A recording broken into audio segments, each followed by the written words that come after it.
ఎన్టీఆర్ పై shocking comments చేసింది ఎన్టీఆర్ భార్య లక్ష్మీ ప్రణతి. ఎన్టీఆర్ లో రొమాంటిక్ యాంగిల్ లేదని, రియల్ లైఫ్ లో అంత రొమాంటిక్ కాదని చేసిన కామెంట్ సంచలనం సృష్టిస్తోంది.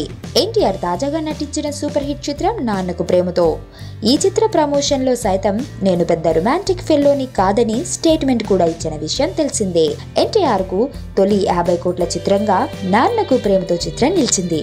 ఓవర్సీస్ లోనూ 2 తెలుగు రాష్ట్రాల్లోనూ మంచి వసూళ్లను సాధిస్తున్న ఎన్టీఆర్ మరో వారం వరకు పెద్ద చిత్రాలేవీ లేకపోవడంతో మరిన్ని మంచి వసూళ్లను సాధించనున్నాడు. చిన్నప్పుడు క్రికెట్ చూశాక సచిన్ అవ్వాలనుకున్నా, సినిమా చూశాక హీరో అవ్వాలనుకున్నా, కానీ ఆ క్షణం నుండి ఈ క్షణం వరకు సీతామహాలక్ష్మికి మొగుడు అవ్వాలనుకున్నా.